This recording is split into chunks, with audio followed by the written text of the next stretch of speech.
Chapitre 8. Luther à la diète de Worms. En Allemagne, un nouvel empereur, Charles V, monta sur le trône. Les émissaires de Rome s'empressèrent de venir le féliciter, et l'engagèrent à user de sa puissance contre la réforme. Le clergé ne demandait rien de moins qu'un édit impérial ordonnant la mort du réformateur. D'autre part, l'électeur de Saxe, à qui l'empereur devait en grande partie sa couronne, suppliait ce dernier de ne rien faire contre Luther, avant de l'avoir entendu. Ni sa majesté impériale ni personne n'ayant encore prouvé que les écrits de Luther eussent été réfutés, il demandait pour le docteur de Wittenberg un sauf-conduit lui permettant de comparaître devant un tribunal de juges savants, pieux et impartiaux. Sur ces entrefaites, l'attention de tous les partis se dirigeait vers l'Assemblée des États germaniques réunis à Worms, peu après l'accession au trône de Charles V. Les dignitaires de l'Église et de l'État étaient accourus de toutes parts. Des seigneurs séculiers de haute naissance, puissants et jaloux de leurs droits héréditaires. Des ecclésiastiques princiers, conscients de la supériorité de leur rang et de leur autorité, de brillants chevaliers accompagnés de leur suite, ainsi que des ambassadeurs de pays étrangers et lointains s'étaient réunis dans cette ville. Pour la première fois, les princes allemands allaient se rencontrer, avec leur jeune monarque en assemblée délibérante. Des questions politiques et des intérêts importants devaient être pris en considération par cette diète. Néanmoins, le sujet qui retenait le plus l'attention de cette vaste assemblée, c'était la cause du réformateur saxon. Charles V avait préalablement chargé l'électeur de Saxe d'amener avec lui Luther, auquel il promettait sa protection et une entière liberté de discussion, avec des personnages compétents, sur la question en litige. Luther désirait vivement comparaître devant l'empereur. Sa santé était alors fort précaire, mais il écrivait à l'électeur: « Si je ne puis aller à Worms, en santé, je m'y ferai transporter malade. Car si l'empereur le désire, je ne puis douter que ce ne soit l'appel de Dieu lui-même. S'ils veulent employer contre moi la violence, comme cela est vraisemblable, car ce n'est pas pour s'instruire qu'ils me font comparaître, je remets la chose entre les mains du Seigneur. Celui qui protégeait les trois jeunes hommes, dans la fournaise vit et règne encore. S'il ne veut pas me sauver, c'est peu de chose que ma vie. Empêchons seulement que l'Évangile ne soit exposé aux railleries des impies, et répandons pour lui notre sang. Ce n'est pas à moi de décider, si ce sera ma vie ou ma mort qui contribuera le plus au salut de tous. Attendez tout de moi, sauf la fuite et la rétractation. Fuir, je ne puis, me rétracter moins encore. » La nouvelle que Luther allait comparaître devant la diète provoqua à Worms une grande agitation. Aléandre, le légat papal spécialement chargé de cette affaire, prévoyant que les conséquences de cette comparution seraient désastreuses pour la papauté, en fut alarmé et irrité. Instruire une cause sur laquelle le pape avait déjà passé condamnation, c'était jeter le mépris sur l'autorité du souverain pontife. Il redoutait en outre que les arguments puissants et éloquents de Luther ne détournassent plusieurs princes des intérêts du pape. Il suppliait donc instamment l'empereur de ne pas le faire comparaître. La bulle d'excommunication contre Luther ayant paru vers ce temps-là, l'empereur résolut de déférer aux supplications du légat. Il écrivit à l'électeur que si Luther ne voulait pas se rétracter, il devait rester à Wittenberg. Non content de cette victoire, Aléandre manœuvra de toutes ses forces pour assurer la condamnation de Luther.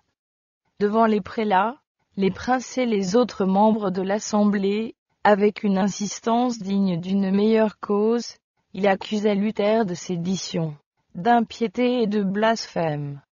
Mais la véhémence et la passion que le légat manifestait révélait trop clairement l'esprit dont il était animé.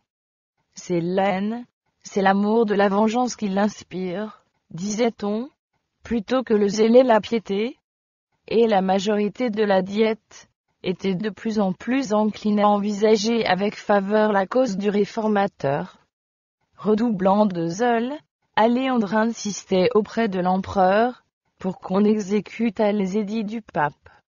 Or, sous les lois allemandes, cela n'était pas possible sans l'assentiment des princes.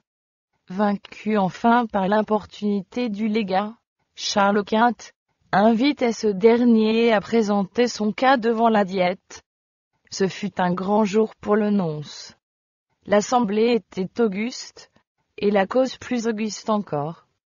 Aléandre devait plaider la cause de Rome, mère et maîtresse de toutes les églises, revendiquer la primauté de Saint-Pierre devant les princes de la chrétienté. Bien doué sous leur rapport de l'éloquence, il sut s'élever à la hauteur des circonstances. La Providence voulut que Rome, avant d'être condamnée, eut l'occasion de faire valoir sa cause par le plus habile de ses orateurs, et devant le plus puissant tribunal. Ce n'est pas sans quelque appréhension, que les amis de la Réforme envisageaient l'effet du discours d'Aléandre. L'électeur de Saxe, qui n'était pas présent, avait donné ordre à quelques-uns de ses conseillers d'aller l'entendre, et de prendre des notes, mettant en réquisition toute sa science et toute son éloquence. Aléandre accumula contre Luther, accusation sur accusation. Il le traita d'ennemi public de l'Église et de l'État, des vivants et des morts, du clergé et des laïcs, des conciles et des particuliers.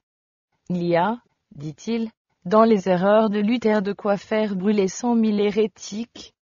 En concluant, il déversa tout son mépris sur les partisans de la foi réformée. Que sont tous ces luthériens? Un amas de grammairiens insolents, de prêtres corrompus, de moines déréglés, d'avocats ignorants, de nobles dégradés, et de gens du commun égarés et pervertis. Combien le parti catholique n'est-il pas plus nombreux, plus habile, plus puissant? Un décret unanime de cette illustre assemblée éclairera les simples, avertira les imprudents, décidera les hésitants, et affermira les faibles. Telles sont les armes employées en tout temps contre les représentants de la vérité. Ces mêmes arguments sont encore avancés contre ceux qui osent opposer aux erreurs populaires les enseignements clairs et simples de la parole de Dieu. Qui sont ces novateurs? S'écrient les partisans d'une religion populaire. Un petit nombre d'ignorants et de roturiers prétendant avoir la vérité, et se donnant pour le peuple élu de Dieu. Combien supérieur en nombre et en influence est notre Église? Voyez de notre côté tous les hommes éminents par leur science, et par leur piété. De tels arguments exercent leur influence sur le monde, mais ils ne sont pas plus concluants maintenant qu'au jour du réformateur. Le discours du légat fit une profonde impression sur l'assemblée. Nul ne se trouva là, pour opposer au champion du pape, l'enseignement simple et clair de la parole de Dieu. Personne ne tenta de défendre le réformateur. L'opinion générale était disposée, non seulement à le condamner, lui et ses doctrines, mais, si possible, à déraciner l'hérésie. Rome avait défendu sa cause dans les conditions les plus favorables. Tout ce qu'elle pouvait dire en sa faveur, elle l'avait dit, mais son apparente victoire était le signal de sa défaite. Dès ce moment, le contraste entre la vérité et l'erreur deviendrait d'autant plus manifeste qu'elles allaient pouvoir se livrer ouvertement bataille. À partir de ce jour, jamais la position de Rome ne devait être aussi forte qu'auparavant. Le légat avait présenté la papauté sous son plus beau jour. Les membres de la Diète étaient à peu près unanimes, pour livrer Luther à la vindicte de ses ennemis. À ce moment, l'Esprit de Dieu pousse un membre de la Diète à faire un tableau véridique de la tyrannie papale. Noble et ferme, Le duc Georges de Saxe se levait dans l'auguste assemblée, après avoir décrit avec une exactitude impitoyable les abus de la papauté, ainsi que leurs déplorables conséquences. Il conclut. Voilà quelques-uns des abus qui crient contre Rome. Toute honte bannie, on ne s'applique plus qu'à une seule chose, amasser de l'argent, encore de l'argent, en sorte que les prédicateurs qui devraient enseigner la vérité ne débitent plus que des mensonges, et que non seulement on les tolère, mais qu'on les récompense. Parce que plus ils montent, plus ils gagnent. C'est de ce puits fangeux que proviennent tant d'eau corrompue. La débauche donne la main à l'avarice. Ah, c'est le scandale que le clergé donne, qui précipite tant de pauvres âmes dans une condamnation éternelle. Il faut opérer une réforme universelle. Luther lui-même n'eût pu dénoncer les abus de la papauté avec plus de puissance. Le fait que l'orateur était un ennemi avéré du réformateur donnait plus de poids à ses paroles. En l'absence de Luther, la voix d'un plus grand que lui avait été entendue. Si les yeux de l'assemblée avaient été ouverts, elle aurait vu dans son sein des anges de Dieu rayonnant de lumière dissipant les ténèbres de l'erreur, et ouvrant les intelligences et les cœurs à la vérité.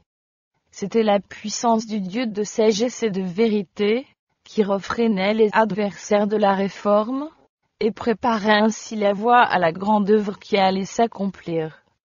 La réforme n'a pas pris fin avec Luther, comme beaucoup le supposent. Elle doit se poursuivre jusqu'à la fin de l'histoire de l'humanité. Luther avait une grande tâche, celle de communiquer au monde la lumière que Dieu avait fait briller sur son sentier, et pourtant, il ne la possédait pas tout entière. De son temps à nos jours, des lumières nouvelles n'ont cessé de jaillir des pages des Saintes Écritures. La Diète nomma aussitôt une commission chargée de préparer une liste des exactions papales qui pesaient si lourdement sur le peuple allemand. Ce catalogue, qui contenait 101 griefs, fut présenté à l'empereur, avec la requête instante de prendre des mesures immédiates pour faire cesser ces abus. Que d'âmes chrétiennes perdues, disaient les pétitionnaires, que de dépravation, que d'extorsion résultent des scandales, dont s'entoure le chef spirituel de la chrétienté. Il faut prévenir la ruine et le déshonneur de notre peuple. C'est pourquoi, tous ensemble, nous vous supplions très humblement, mais de la manière la plus pressante, d'ordonner une réforme générale, de l'entreprendre, et de l'accomplir. La Diète exigea alors qu'on fît comparaître le réformateur. En dépit des objurgations, des protestations et des menaces d'Aléandre, l'empereur finit par y consentir. La convocation était accompagnée d'un sauf-conduit promettant que Luther serait ramené en lieu sûr. Ces deux documents furent portés à Wittenberg, par un héros, chargé d'escorter le réformateur. Les amis de Luther furent terrifiés. Connaissant la haine de ses ennemis, ils craignaient que le sauf-conduit ne fût pas respecté, et le suppliaient de ne pas exposer sa vie. Il leur répondit, « Les papistes ne désirent pas ma comparution à Worms, mais ma condamnation et ma mort. N'importe. Priez, non pour moi, mais pour la parole de Dieu. Le Christ me donnera son esprit, pour vaincre les ministres de l'erreur. Je les méprise pendant ma vie, et j'en triompherai par ma mort. On s'agite à Worms pour me contraindre à me rétracter. Voici quelle sera ma rétractation. J'ai dit autrefois que le pape était le vicaire du Christ. Maintenant je dis qu'il est l'adversaire du Seigneur et l'apôtre du diable. Luther n'allait pas être seul à faire ce périlleux voyage. Outre le messager impérial, 3 de ses meilleurs amis décidèrent de l'accompagner. Mélenchon désirait ardemment se joindre à eux. Uni de cœur à son ami, il voulait le suivre, s'il le fallait, jusqu'à la prison et à la mort. Mais on ne le lui permit pas. Si Luther devait mourir, la responsabilité de la réforme devait retomber sur les épaules de son jeune collaborateur. En le quittant, le réformateur lui fit cette recommandation. Si je ne reviens pas, et que mes ennemis m'ôtent la vie, ô mon frère, ne cesse pas d'enseigner la vérité, et d'y demeurer ferme. Travaille à ma place, si tu vis, peu importe que je périsse. Les étudiants et les citoyens qui s'étaient réunis pour assister au départ du réformateur étaient très émus. De nombreuses personnes, dont le cœur avait été touché par l'évangile, lui firent des adieux émouvants. Chemin faisant, Luther et ses compagnons constatèrent que de sombres pressentiments agitaient les foules. Dans certaines villes, on ne lui fit aucun accueil. Dans une auberge où l'on s'arrêta pour la nuit, un prêtre ami lui fit part de ses craintes en lui présentant le portrait de Savonarola, le réformateur italien, martyr de sa foi. Le jour suivant, on apprit que les écrits de Luther avaient été condamnés à Worms. Des messagers impériaux proclamaient le décret de l'empereur, et sommaient le peuple d'apporter aux magistrats les ouvrages proscrits. Le héros, craignant pour la sécurité du voyageur devant la Diète, et pensant que sa résolution était ébranlée, lui demanda s'il était encore décidé à poursuivre sa route. Sa réponse fut « Oui, même si je suis interdit dans toutes les villes. » À Erfurt, on fit à Luther de grands honneurs. Dans les rues qu'il avait si souvent parcourues en mendiant, il se vit entouré d'une foule admiratrice. Il visita la cellule de son couvent, et se rappela les luttes par lesquelles il avait passé avant de recevoir, dans son cœur, la lumière qui inondait maintenant l'Allemagne. On l'invita à prêcher. Cela, lui avait été interdit, mais le héros impérial le lui permit. Et le moine qui avait été domestique du couvent monta en chair. Il parla sur ces paroles du Christ. « La paix soit avec vous. » Tous les philosophes, dit-il, les docteurs, les écrivains se sont appliqués à enseigner comment l'homme peut obtenir la vie éternelle, et ils n'y sont point parvenus. Je veux maintenant vous le dire, Dieu a ressuscité un homme, le Seigneur Jésus-Christ, pour qu'il écrase la mort, détruise le péché, et ferme les portes de l'enfer. Voilà l'œuvre du salut, Jésus-Christ a vaincu. Voilà la grande nouvelle, et nous sommes sauvés par son œuvre, et non par les nôtres. Notre Seigneur a dit, « La paix soit avec vous. Regardez mes mains, c'est-à-dire, regarde, ô homme, c'est moi seul, qui ai ôté ton péché, et qui t'ai racheté. Et maintenant, dit le Seigneur, tu as la paix. » Il poursuivit en montrant que la foi se manifeste par la sainteté de la vie. Puisque Dieu nous a sauvés, ordonnons tellement nos œuvres, qu'il y mette son bon plaisir. Es-tu riche? Que ton bien soit utile aux pauvres. Es-tu pauvre? Que ton service soit utile aux riches. Si ton travail n'est utile qu'à toi-même, le service que tu prétends rendre à Dieu n'est qu'un mensonge. L'auditoire était suspendu à ses lèvres. Le pain de vie était rompu à des âmes qui mouraient d'inanition. Le Sauveur était élevé à leurs yeux au-dessus des papes, des légats, des empereurs et des rois. Luther ne fit aucune allusion à la situation périlleuse dans laquelle il se trouvait. Il ne fit rien pour attirer, sur sa personne, l'attention ou la sympathie. Se perdant de vue dans la contemplation du Christ, il se cachait derrière l'homme du calvaire, en qui il voyait son Rédempteur. Continuant de sa route, le réformateur était partout, l'objet du plus vif intérêt. Une foule avide se pressait autour de lui. Des voix amies l'avertissaient des desseins des romanistes. « On vous brûlera, lui disait-on. On réduira votre corps en cendres, comme on l'a fait de celui de Jean Hus. » Sa réponse était « Quand il ferait un feu qui s'étendrait de Worms à Wittenberg, et qui s'élèverait jusqu'au ciel, Au nom du Seigneur je le traverserai.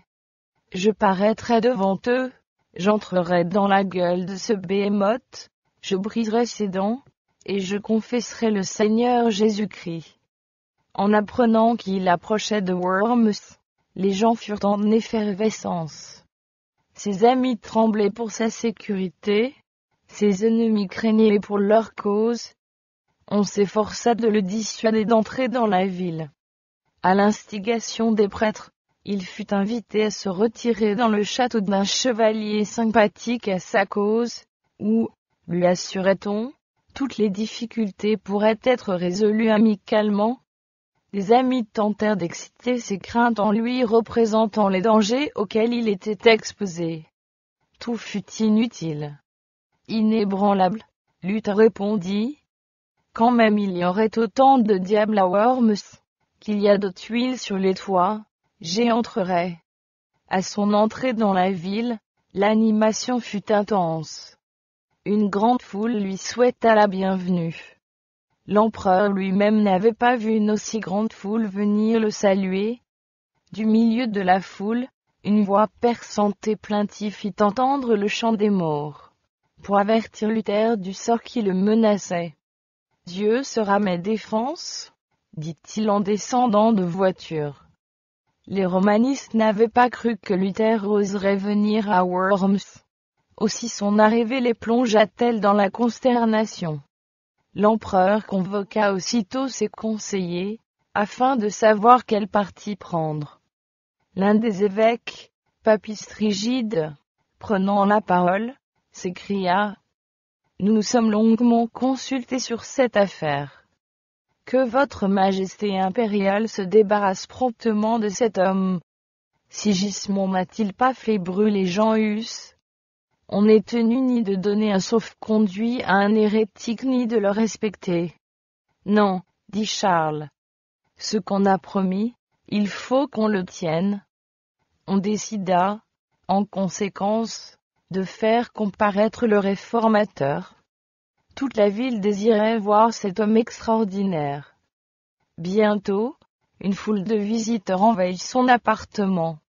À peine remis de sa récente maladie, fatigué d'un voyage qui avait duré 2 semaines entières, et devant se préparer à la comparution solennelle du lendemain, il avait besoin de calme et de repos.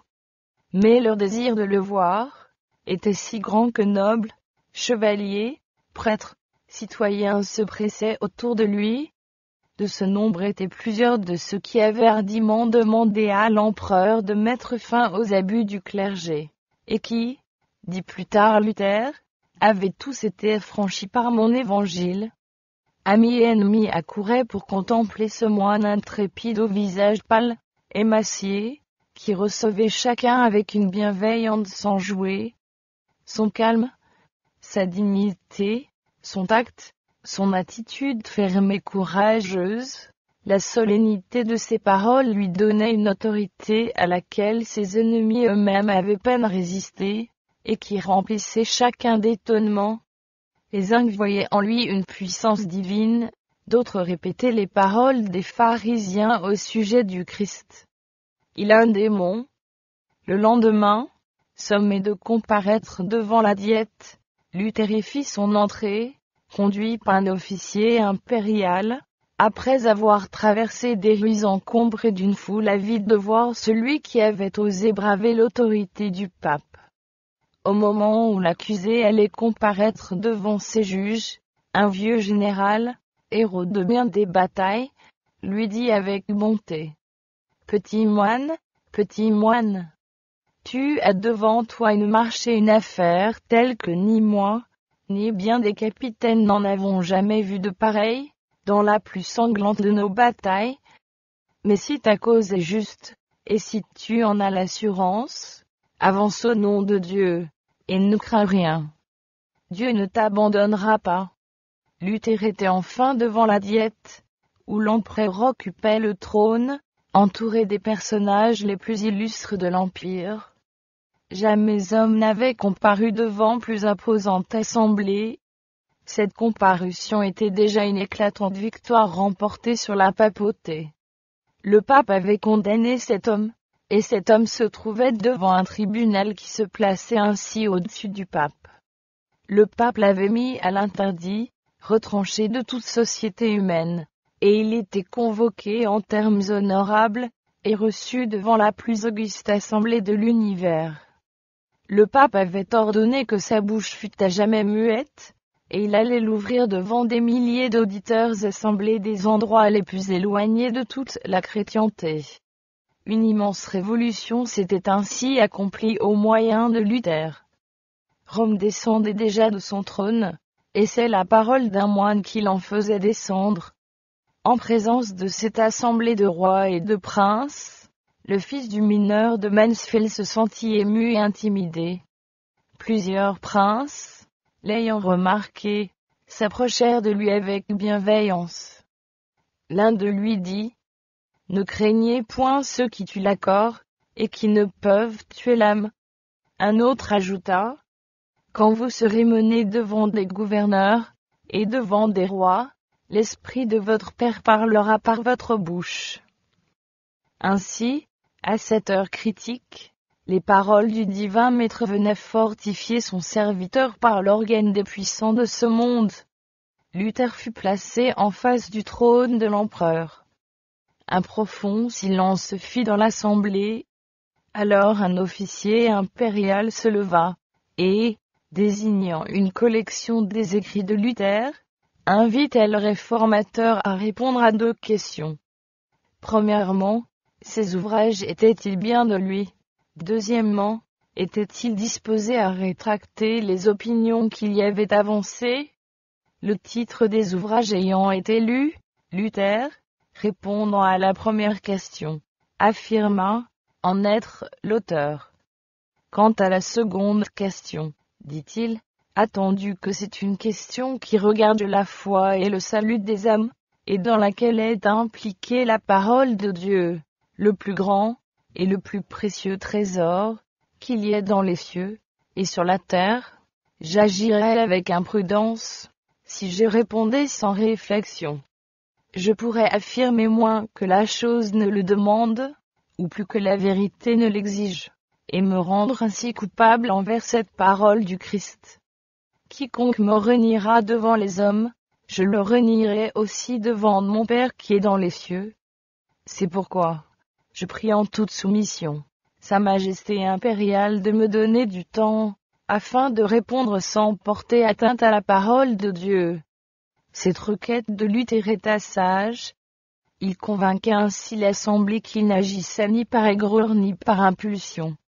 Ce calme, cet empire sur soi-même, inattendu chez un homme qui s'était montré hardi et intransigeant, fortifièrent sa cause, et lui permirent de répondre, plus tard avec une prudence, une décision, une sagesse et une dignité qui surprirent et déconcertèrent ses adversaires. Sa réponse définitive fut renvoyée au jour suivant. Le réformateur, à la vue des forces liguées contre la vérité, sentit momentanément le cœur lui manquer, sa foi fléchit, la crainte et le tremblement le saisirent. Il fut envahi par une terreur indéfinissable. Les dangers se multipliaient devant lui. Ses ennemis semblaient sur le point de triompher, et la puissance des ténèbres, prête à l'engloutir. Les sombres nuages qui s'accumulaient autour de lui, et semblaient vouloir le séparer de Dieu, lui firent perdre l'assurance que le Dieu des armées serait avec lui. Dans sa détresse, courbé vers la terre, il fit entendre une de ses prières éperdues, dont Dieu seul peut mesurer la valeur. « Dieu tout-puissant, Dieu éternel, cria-t-il, que le monde est terrible. Comme il ouvre la bouche pour m'engloutir, et que j'ai peu de confiance en toi, si je dois mettre mon espérance dans les puissants de la terre, c'en est fait de moi, ô Dieu, assiste-moi contre toute la sagesse du monde. Fais-le, tu dois le faire, toi seul, car ce n'est pas mon œuvre, mais la tienne. Je n'ai ici rien à faire.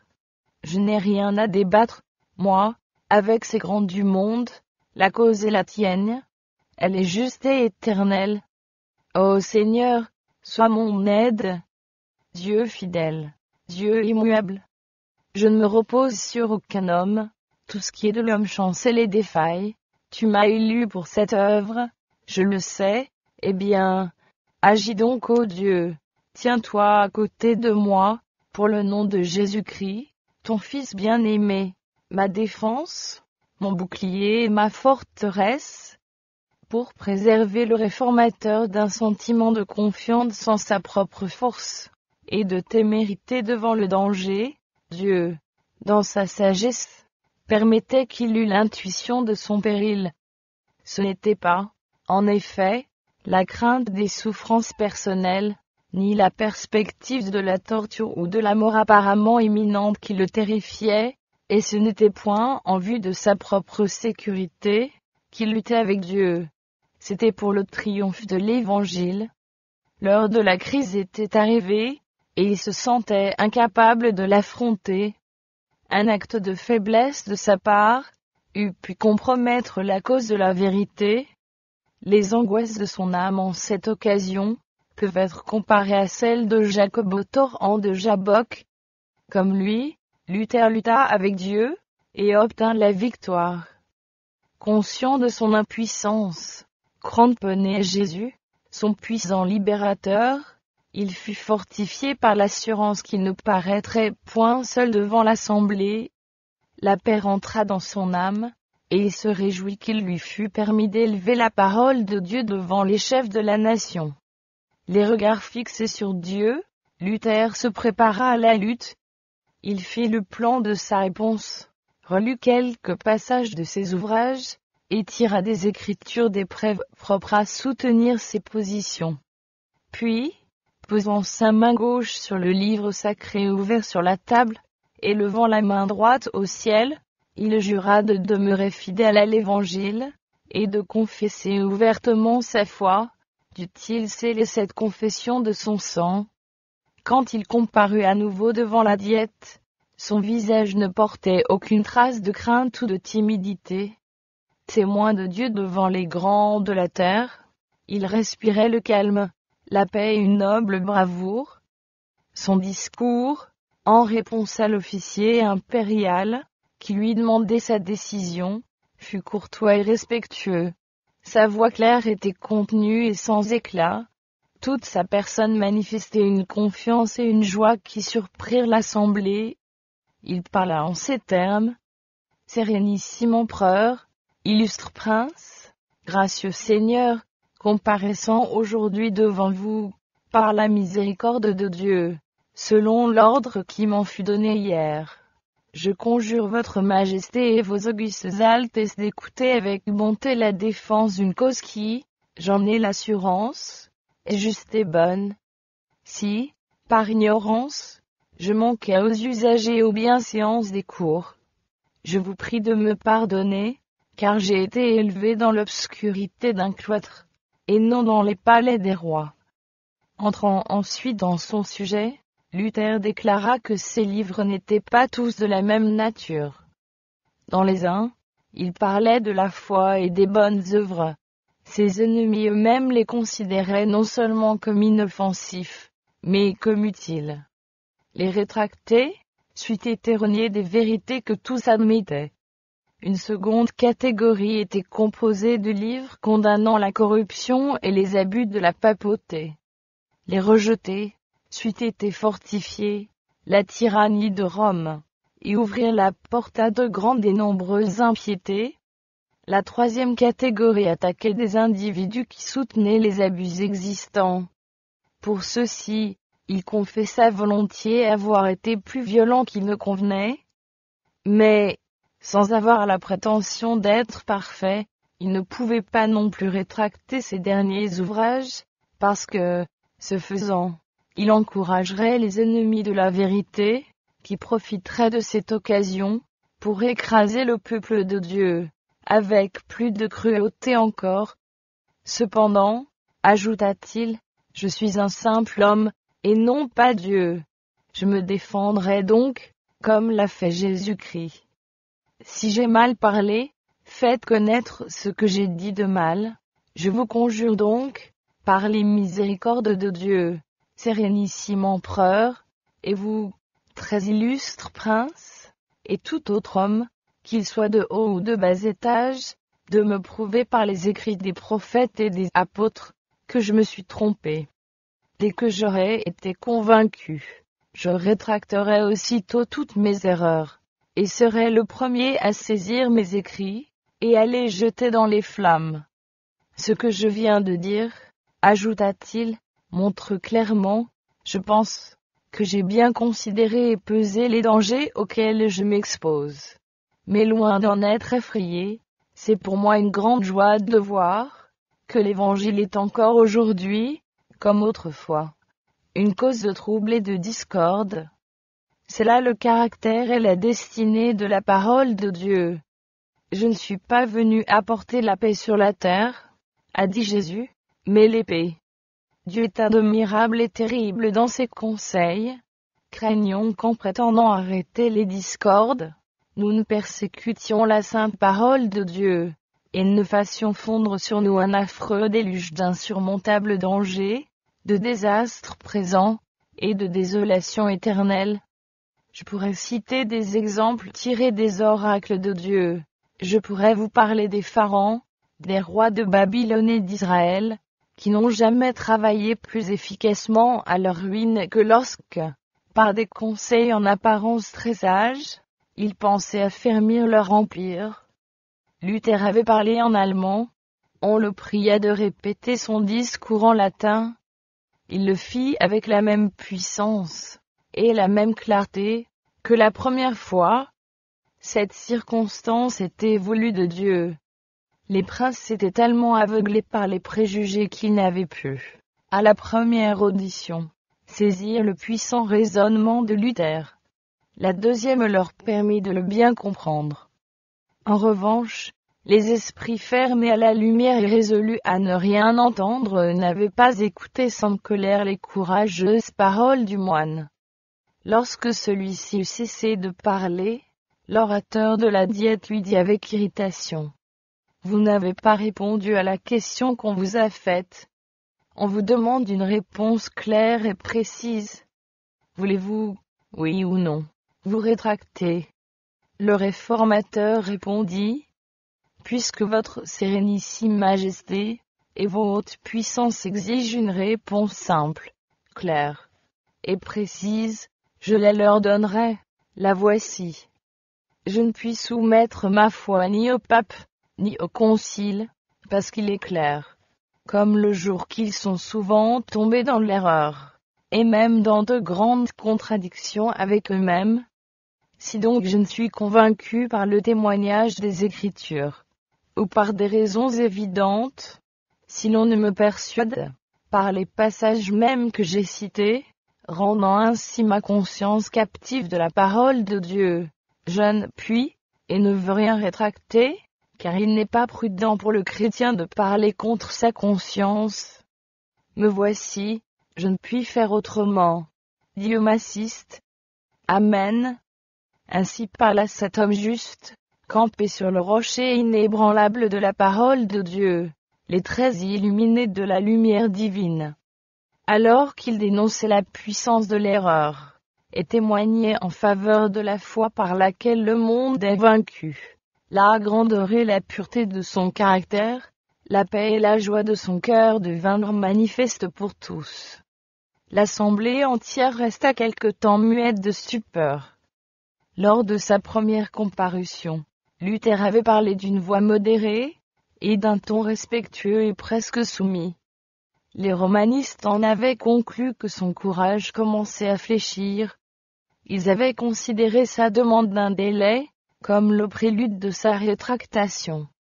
L'empereur lui-même, remarquant son air souffrant, la modestie de sa mise et la simplicité de son allocution, avait dit d'un air dédaigneux: « Ce n'est pas ce moine qui fera jamais de moi un hérétique, mais le courage et la fermeté dont il faisait preuve maintenant, aussi bien que la puissance et la clarté de son raisonnement, surprirent tous les partis. » Plein d'admiration, l'empereur s'écria: « Ce moine parle avec un cœur intrépide, et un indomptable courage.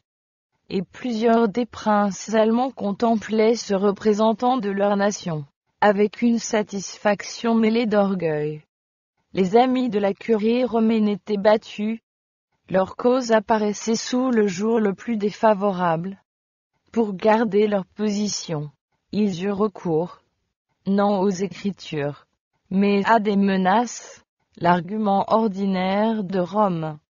L'orateur de la Diète, s'adressant à Luther, lui cria : « Si tu ne te rétractes, l'empereur et les États de l'Empire verront ce qu'ils auront à faire envers un hérétique obstiné. » Puis on le pria de se retirer, pendant que les princes délibéreraient. À ces paroles, Luther répondit calmement : « Dieu me soit en aide, car je ne puis rien rétracter. » Une heure grave avait sonné, chacun en avait la conviction. L'obstination du réformateur à ne rien rétracter pouvait affecter l'histoire de l'Église pendant des siècles. On décida de lui donner une dernière occasion. Il fut ramené devant l'Assemblée. Une fois de plus, on lui demanda s'il voulait renoncer à ses doctrines. Ses paroles furent : « Je n'ai point d'autre réponse à faire que celle que j'ai faite. » Il était évident que ni les promesses ni les menaces ne réussiraient à le faire céder au désir de ses adversaires. Vexé de voir braver par un simple moine une puissance devant laquelle princes et rois avaient tremblé, les chefs de l'Église étaient impatients de lui faire éprouver, par la torture et la mort, les effets de leur colère. Conscient de ces dangers, Luther avait parlé devant tous, avec le calme et la dignité qui conviennent à un chrétien. Il n'y avait eu dans ses paroles ni calomnie, ni orgueil, ni acrimonie. S'oubliant lui-même, et oubliant les grands personnages qui l'entouraient, il n'avait eu en vue qu'une chose : la présence d'un être infiniment supérieur au pape, au prélat, et au roi.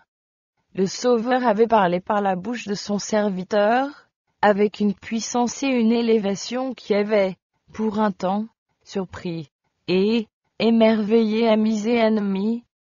L'Esprit de Dieu, présent dans cette assemblée, avait agi sur le cœur des chefs de l'Empire. Plusieurs des princes reconnurent hardiment la justice de la cause de Luther. Un grand nombre d'entre eux furent convaincus de la vérité, mais, pour beaucoup, les impressions reçues ne furent pas durables. D'autres n'exprimèrent pas immédiatement leur conviction, mais, sondant plus tard les Écritures, devinrent de courageux soutiens de la Réforme. L'électeur Frédéric, qui n'avait pas attendu sans inquiétude la comparution de Luther devant la Diète, avait écouté son discours avec une profonde émotion. Avec une joie mêlée d'orgueil, il avait contemplé le courage, la fermeté et la maîtrise du jeune docteur, et il avait pris la résolution de le défendre avec plus d'énergie. Comparant les parties en présence, il avait constaté que la sagesse des papes, des rois et des prélats avait été confondue par la puissance de la vérité. La papauté venait d'éprouver une défaite dont les conséquences allaient se faire sentir dans tous les pays, dans tous les siècles à venir. Voyant l'impression causée par la défense de Luther, le légat du pape craignit plus que jamais pour la puissance de son Église, et se promit de tenter l'impossible pour faire disparaître le réformateur. Avec toute l'éloquence et l'habileté diplomatique, dont il était si éminemment doué, il représenta au jeune empereur la folie qu'il y aurait à sacrifier la puissante amitié du pape à la cause d'un obscur religieux. Ces paroles ne restèrent pas sans effet. Le lendemain de la réponse de Luther, l'empereur fit présenter à la Diète un message annonçant sa détermination de soutenir et protéger la religion catholique, comme l'avaient fait ses prédécesseurs. Étant donné que Luther avait refusé de renoncer à ses erreurs, il allait recourir aux mesures les plus rigoureuses contre lui, et contre les hérésies qu'il enseignait. Un seul moine, disait-il, égaré par sa propre folie, s'élève contre la foi de la chrétienté. Je sacrifierai mes royaumes, ma puissance, mes amis, mes trésors, mon corps, mon sang, mon esprit et ma vie, pour arrêter cette impiété. Je vais renvoyer l'Augustin Luther, en lui défendant de causer le moindre tumulte parmi le peuple. Puis je procéderai contre lui et ses adhérents, hérétiques impénitents, par l'excommunication, par l'interdit, et par tous les moyens propres à les détruire. Je demande aux membres de tous les États de se conduire comme de fidèles chrétiens. Mais comme le sauf-conduit de Luther devait être respecté, il fallait, avant de sévir contre lui donner le temps de rentrer chez lui sain et sauf. À ce sujet, 2 opinions contradictoires se manifestèrent parmi les membres de la Diète. Les représentants du pape demandaient qu'on ne respectât pas le sauf-conduit. Selon eux, les cendres de Luther devaient être jetées dans le Rhin, comme l'avaient été celles de Huss, un siècle plus tôt. Mais les princes allemands, bien que papistes et ennemis du réformateur, protestaient contre une telle violation de la parole donnée, qui eût été une tâche pour la nation entière. Rappelant les calamités qui avaient suivi l'exécution de Jean Hus, ils déclarèrent qu'ils n'osaient pas attirer sur l'Allemagne, et sur son jeune empereur de semblables catastrophes. Charles Quint lui-même répondit à cette proposition. Si la bonne foi et la loyauté étaient bannies de tout l'univers, elles devraient trouver un refuge dans le cœur des princes. Alors, les ennemis les plus acharnés du réformateur pressèrent le monarque d'agir avec lui comme l'avait fait Sigismond avec Jean Hus, le livrer aux compassions de l'Église. Charles, se rappelant Hus, montrant ses chaînes au milieu du concile, et accusant publiquement l'empereur d'avoir trahi la foi jurée, répliqua « Je ne tiens nullement à rougir en public comme Sigismond. » Charles Quint n'en avait pas moins délibérément rejeté les vérités dont Luther était le champion. « Je suis fermement résolu à suivre l'exemple de mes ancêtres, » disait le monarque. Il avait décidé de ne pas quitter les sentiers de la coutume, pour suivre les voies de la vérité et de la justice. Comme ses pères, il voulait soutenir la papauté, sa cruauté et ses abus. Ayant pris cette position, il refusa d'accepter des lumières que ses pères n'avaient pas reçues, ou de se soumettre à des devoirs qu'il n'avait point connus. Nombreux sont encore, de nos jours, ceux qui s'attachent aux coutumes et aux traditions de leurs pères. Quand le Seigneur leur envoie de nouvelles lumières, ils les refusent, parce que leurs pères n'en ont pas joué, oubliant qu'ils ne vivent plus au temps de leur père, et que leurs devoirs et leurs responsabilités ne sont pas les mêmes. Ce ne sont pas nos pères, mais les oracles de Dieu, qui doivent déterminer notre devoir.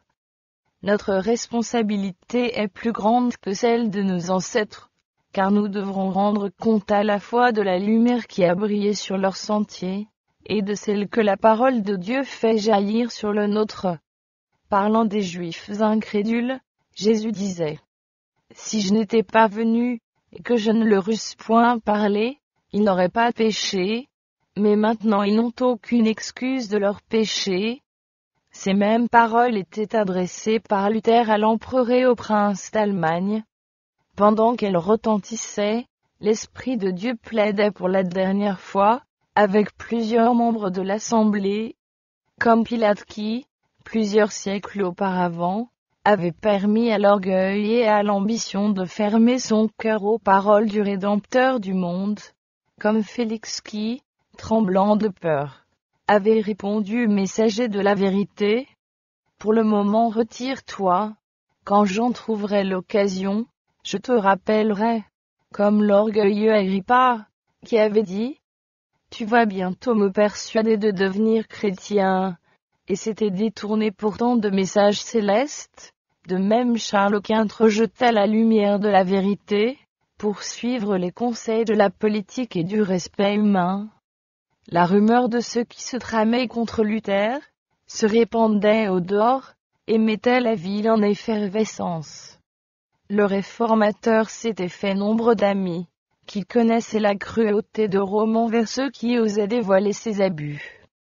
Des centaines de nobles s'engageaient à le protéger.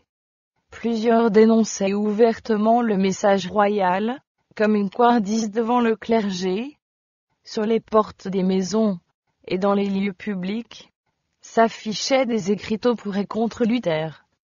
L'un portait simplement ces paroles du sage. Malheur à toi, pays, dont le roi est un enfant. L'enthousiasme populaire soulevé dans toutes les parties de l'Allemagne en faveur de Luther convainquit l'empereur et la Diète que toute injustice faite à ce moine courageux menacerait non seulement la paix, mais aussi la sécurité du trône. Frédéric de Saxe observait une sage réserve. Dissimulant avec soin ses vrais sentiments à l'égard du réformateur, il veillait sur lui avec une infatigable vigilance, surveillant tous ses mouvements, aussi bien que ceux de ses ennemis. Mais de nombreux personnages ne cachaient pas leur sympathie pour Luther. Princes, comtes, barons et autres gens de distinction, tant laïcs qu'ecclésiastiques, lui rendaient visite. Spalatin écrivait que la petite chambre du réformateur ne pouvait contenir tous ceux qui désiraient le voir. On le considérait comme un être surhumain. Ceux mêmes qui ne croyaient pas à sa doctrine ne pouvaient s'empêcher d'admirer la noble droiture, qui lui faisait braver la mort plutôt que de violer sa conscience. De sérieux efforts furent tentés en vue d'amener Luther à entrer en compromis avec Rome. Nobles et princes lui firent remarquer que s'il persistait à mettre son opinion au-dessus de celle de l'Église et des conciles, il ne tarderait pas à être banni de l'Empire, et laissé sans défense. À quoi Luther répondit : l'Évangile du Christ ne peut être prêché sans scandale. Comment donc cette crainte ou cette appréhension du danger me détacherait-elle du Seigneur, et de cette parole divine, qui est l'unique vérité ? Non, plutôt donner mon corps, mon sang et ma vie. On l'engagea Dreschef à se soumettre au jugement de l'empereur, faisant valoir que, s'il l'acceptait, il n'aurait rien à craindre. Je consens de grand cœur, dit-il, que l'empereur, les princes, et le plus chétif des chrétiens examinent et jugent mes écrits, mais à une condition, c'est qu'ils prennent la parole de Dieu pour règle.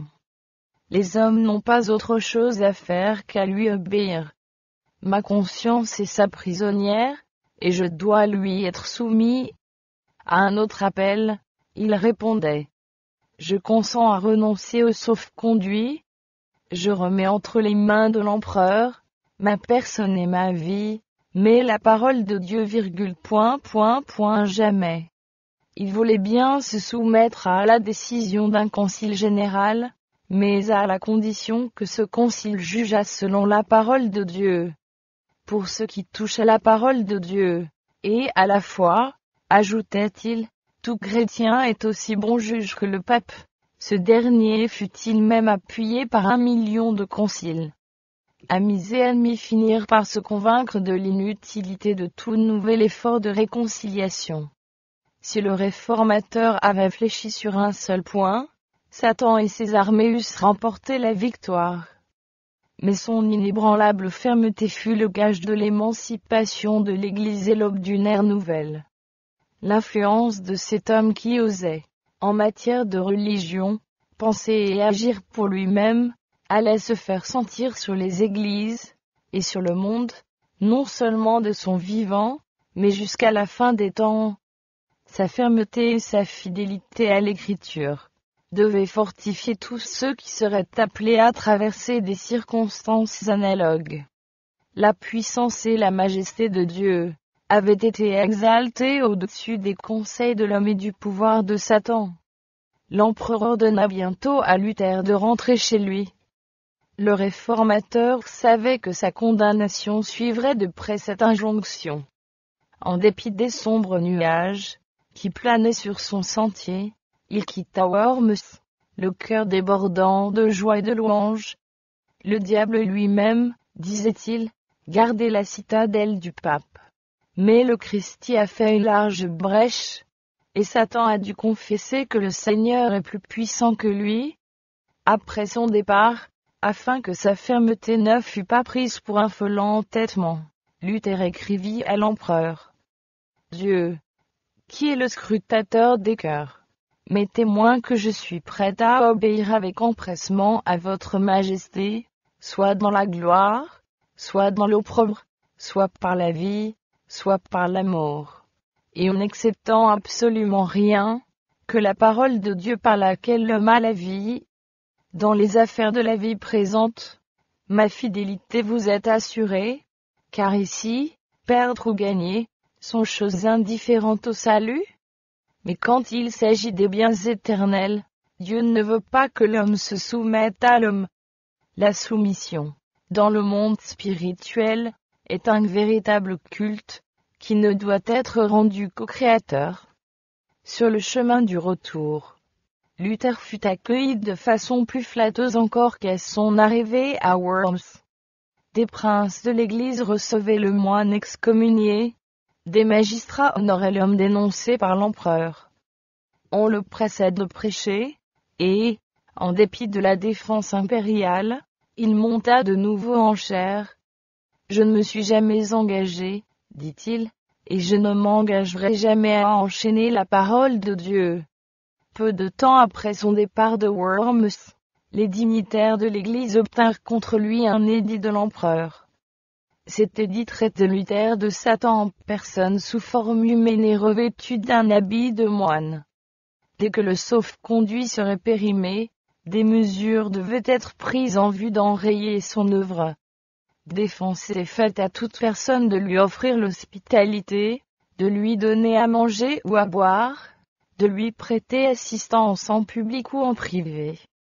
Où qu'il se trouvât, il fallait se saisir de lui et le livrer entre les mains des autorités, arrêter ses partisans, et confisquer leurs biens. De plus, les écrits luthériens devaient être détruits. Enfin, quiconque ne se conformerait pas à ce décret était inclus dans sa condamnation. L'électeur de Saxe et tous les princes, qui étaient les plus courageux amis du réformateur, ayant quitté Worms, peu après le départ de ce dernier, le décret fut sanctionné par la Diète. Les romanistes exultaient. Ils croyaient le sort de la réforme définitivement scellé. Mais Dieu avait préparé une voie de salut à son serviteur en vue de cette heure de péril. Un œil vigilant avait suivi les mouvements de Luther, et un cœur noble et généreux avait résolu de le sauver. Il était évident que ce qu'il fallait à Rome, ce n'était rien de moins que sa vie. Le seul moyen de l'arracher à la gueule du lion était de le cacher. Ce moyen, Dieu l'inspira à Frédéric de Saxe. Avec le concours d'amis sûrs, son plan fut exécuté, et le réformateur disparut pour ses amis, comme pour ses ennemis. Pendant qu'il s'acheminait dans la direction de Wittenberg, il se vit soudain arrêté, arraché à son escorte, et conduit, après une fougueuse chevauchée à travers la forêt, dans le château de la Wartburg, forteresse isolée dressée au sommet d'une colline. La capture et la retraite de Luther furent enveloppées d'un tel mystère, que Frédéric lui-même n'en connut le lieu que longtemps après. Cette ignorance avait un objet. Tant que les lecteurs ne connaissaient pas la cachette de Luther, ils ne pouvaient pas la révéler. Ils savaient le réformateur en sûreté, et cela lui suffisait.